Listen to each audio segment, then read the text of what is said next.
Welcome to Bangkit Academy's online learning course. My name is Nia Sarinastiti, Marketing and Communication Director at Accenture. You may have learned about the technical knowledge required to successfully perform the technical tasks in a job.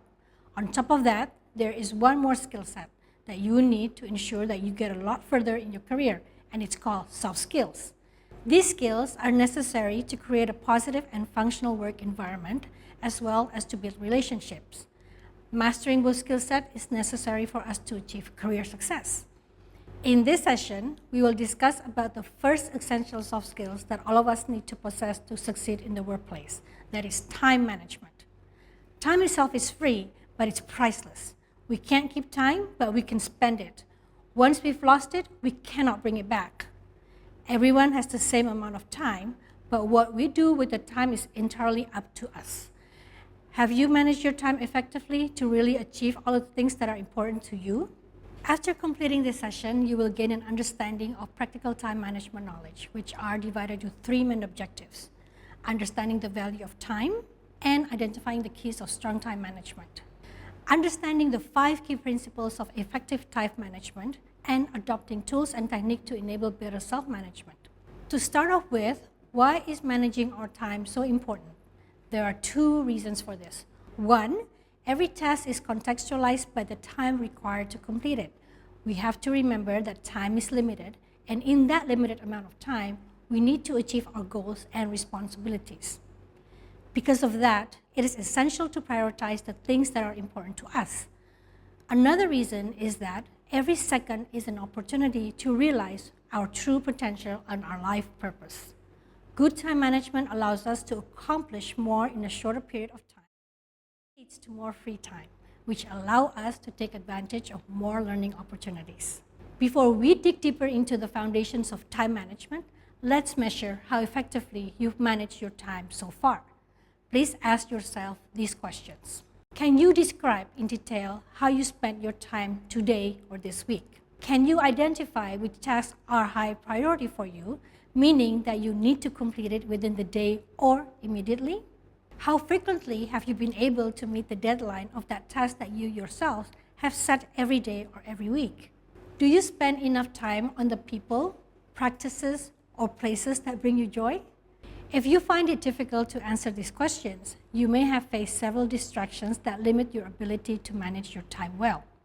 This can be caused by internal factors, the limitations that come from within us, and external factors, the thing that happens around us. A couple of examples of internal factors include procrastination, lack of discipline, not creating plans and deadlines, not setting clear priorities, and failing to predict how long a task takes to be completed. Examples of external factors range from being distracted by visual distractions, such as people passing by, auditory distractions like loud music or people talking, electronics and digital distractions such as social media notifications, to sudden requests from other people. These challenges are real issues that we all face every day. It is important to acknowledge that these distractions are real and have a significant impact on the effectiveness of our time management. To avoid getting distracted and to ensure that we continue to manage our time effectively, even in the face of unpredictable scenarios, there are 5 time management pillars that we need to practice and polish: discipline, prioritization, focus, capacity planning, and agility. Now, let's take a look at each of these pillars, beginning with discipline. Being disciplined is the ability to do what we should be doing and stick with it even if we don't feel like doing it. Successful people are disciplined people. Whether in terms of our diet, fitness, work ethic, or relationships, self-discipline is the one trait we need to accomplish our goals. There are various benefits that we can reap from practicing self-discipline. It reduces the possibility of unexpected outcomes from occurring. Self-discipline ensures a balanced time allocation across personal and professional responsibilities. Also, being disciplined prevents stress that could happen because we're rushing to achieve last-minute deadlines.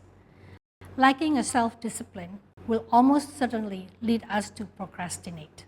Low level of self-discipline can happen because of various things, including a weak sense of responsibility, inability to manage multiple tasks, an ability to manage available resources, limited understanding of the task or requirements, and performance anxiety, the situation where the fear of the unknown leads us to have irrational thoughts and limits our ability to act. So, how can we make ourselves more disciplined? Articulate what is important and meaningful in your life.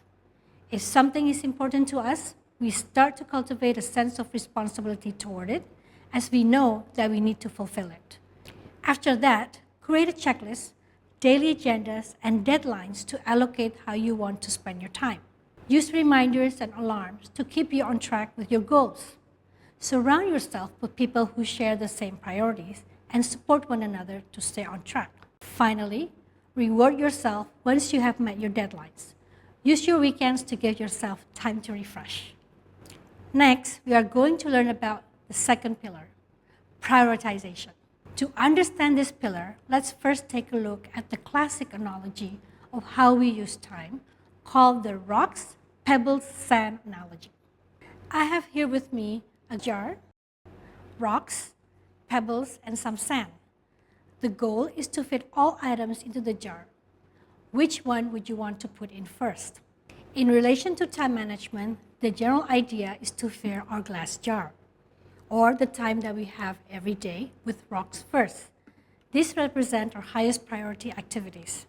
They are the projects and deadlines that have the greatest value and importance. Plan each day to accomplish this important task that will propel us toward achieving our goals. Next, fill in the space between the rocks with pebbles. These represent tasks that are less urgent but still contribute to our goals, meaning that these tasks are tasks that will need to be completed. Without proper planning and if left unmanaged, these pebbles can quickly fill our day. So, despite being less urgent, working to complete these tasks one step at a time will give us more time to work towards our goals.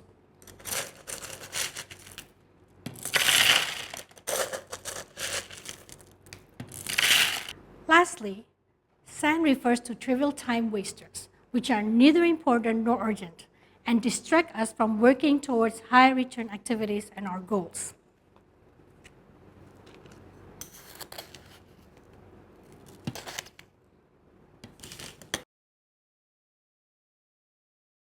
Now imagine what will happen if we put in the sand first without stopping. We won't have the room to put in the rocks and pebbles. In other words, doing what is important and meaningful to us. This illustration shows degrees of priority. We have to set a level of priority for the tasks that we have in order to ensure that we have the time to do what's truly important for us and those that depend on us. Let's take a look at another example, this time more specific to the workplace situation. Meet Rafi, a front-end developer at an IT company. In his role at the office, what are his rocks, pebbles, and sands? His rocks are the responsibilities he has that are counted in his key performance indicator metrics. As such, the degree of priority is high, and Rafi requires more time to fulfill his duties. An example would be completing his coding assignment for the newest feature launch, which is scheduled to be deployed in 4 days. In regard to pebbles, these include activities that are outside of his core key performance indicator metrics, but indirectly boost his performance in the workplace. A few examples could include completing the coding training that is assigned by his company's learning team, and preparing presentation slides for a monthly meeting that is due in 3 days. Lastly, Rafi's bag of sands are activities like streaming movies, which he shouldn't have done too frequently, while he still has several key deadlines pending. What are your rocks, pebbles, and sands? Start identifying them now. Remember, the way we spend our time reflects the values that are most important to us. To help us prioritize better, there are 3 things that we need to practice, which are, firstly, the ability to determine what's important and what's urgent. Secondly, the skills needed to reduce and delegate tasks. Less is more. Thirdly, the skills to say no to others and ourselves. Check out this tool to help us prioritize doing our tasks based on their level of urgency and importance. This is the 4 quadrants of time management matrix. The matrix divides action items based on the urgency and importance, to help us determine which task is worth of our time more. The horizontal axis determines the level of urgency or the things that require our immediate attention, while the vertical axis identifies the level of importance of the task, whether it contributes to achieving our goals or not.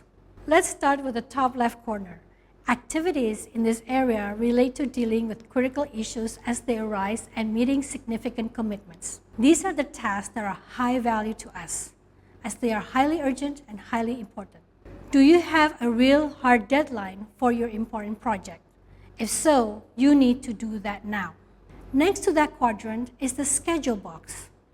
While the activities here include those that do not require our immediate attention, the tasks in this box remain highly important and are in fact critical to achieving our goals. Investing time in these areas might not be urgent at the present day, but in the long run, they will be of the greatest importance.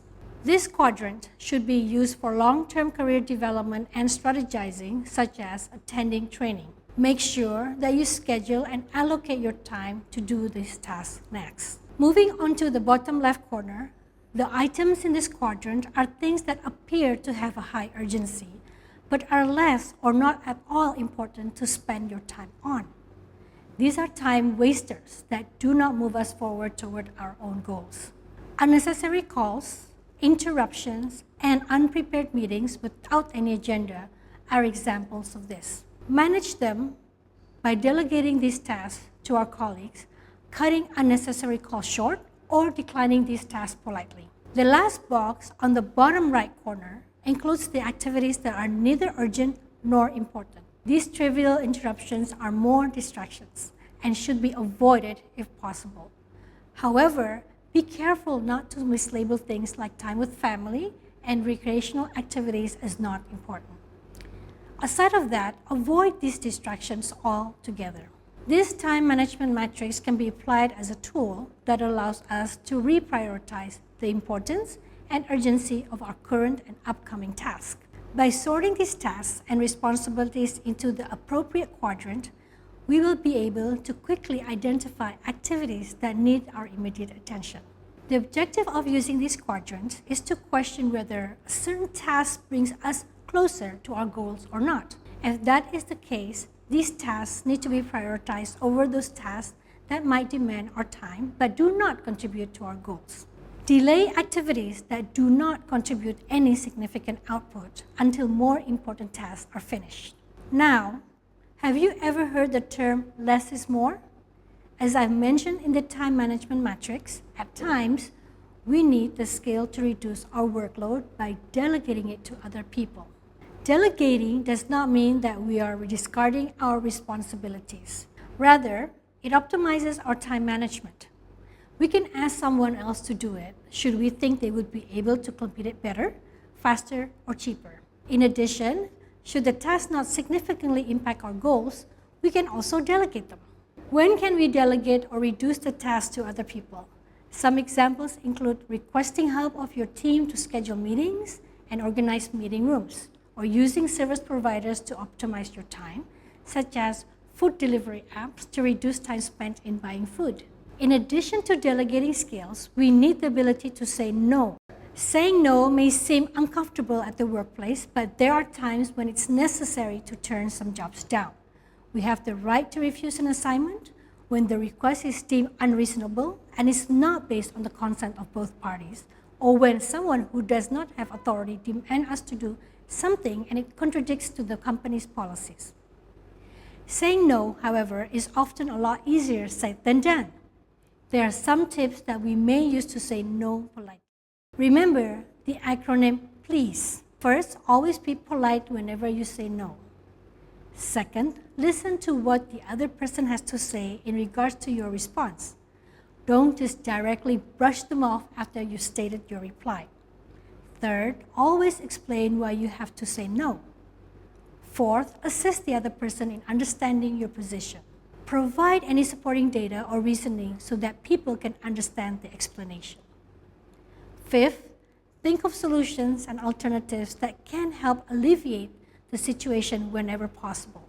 And last, empower the other person to find the solution for their problem, such as by directing them to someone else who can help them.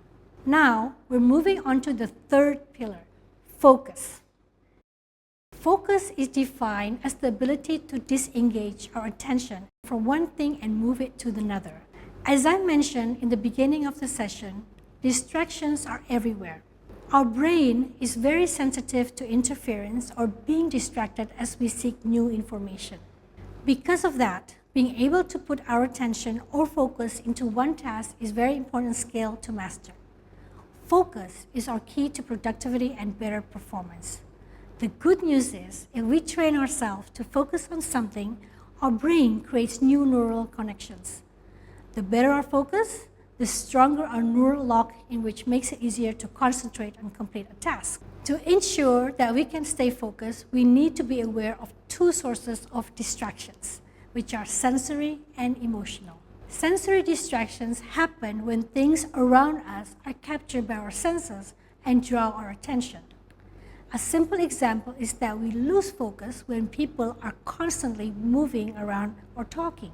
To reduce sensory distraction, we can turn off social media platform notification and stay away from the phone and put it on a silent mode. Another alternative is to work on the tasks that require high focus, when you are in a quiet place or in the environment where you feel comfortable and can be more productive. The second source of distraction is emotional interference. It happens when our thoughts and feelings divert our attention away from what we are doing. Let's say that we're anxious about whether we can make it to the deadline, or feeling nervous about tomorrow's presentation. Emotional distraction can be reduced by reminding ourselves about our goal. Knowing our goal, writing it down on a piece of paper, and displaying it somewhere visible like your work desk will help keep our attention on track. Always find a reason to be grateful. For example, if you're anxious to present your ideas, remind yourself to be grateful for the trust and opportunity you have received. Gratitude for this trust will shift our mindset from, "Can I do it?" to "I can do it." This will lead you to find a reason to be grateful. Remember to also surround yourself with a support system whom you can trust in sharing our goals and objectives, and ask them to remind you to stay on track. Other than those guides, there are also several tools that can help us focus. Consider the use of earphones to play your favorite songs or eliminate the noise around us, sticky notes to keep track of our tasks, and an e-calendar to remind us of the things that we need to do as tools to ensure that we stay focused. You could develop your own special guides and tools to help you focus. Explore and find your own personal way that can help you hold your attention. The fourth pillar is capacity planning. Capacity planning is the ability to measure how much time is required to accomplish a task. In doing so, you need to take into account your skill set and capacity. Failure to determine our own capacity can make us overpromise, miss deadline consistently, play it safe, and avoid risk without considering other needs. This means that we avoid helping other people despite potentially having the capacity to do it. Failing to plan our capacity may also put ourselves into stressful situations and lead us to have no spare time to complete delayed tasks or new tasks that require attention. A tool that can help ensure that we don't exceed our capability is Google Calendar. With Google Calendar, we can visualize our schedule and the length of time that we need to take to complete those activities, be they workplace-related or personal tasks. Remember that while tools can help us to plan our capacity, avoid using too many productivity tools, as doing so may require more work due to the time required to manage them all. Keep it simple and manageable. Optimize around one tool to manage your schedule. The last pillar is agility. We may already practice self-discipline, be good at prioritization, and be able to focus and plan well. However, sudden changes can happen anytime, and we need to adjust ourselves to unforeseen scenarios. Strong time management also means having the ability to adapt to change. Here are some guidelines on how to be agile without sacrificing our goals. First, we should focus on our goals instead of activities. By being creative, we can find new ways to achieve our goals. Can't go to the gym because of a heavy traffic? By being agile, you can choose to exercise at home, saving yourself time while still achieving our goal. Second, learn to negotiate.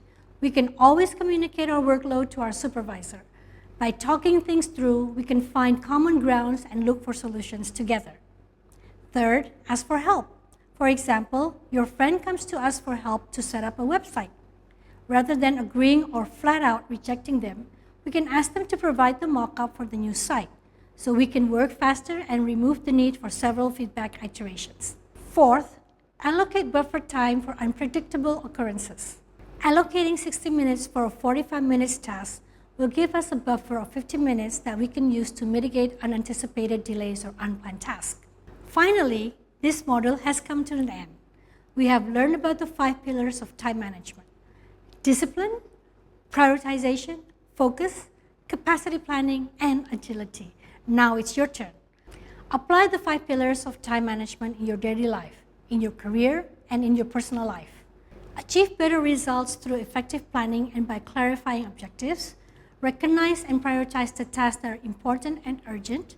Be effective at delegating lower priority tasks.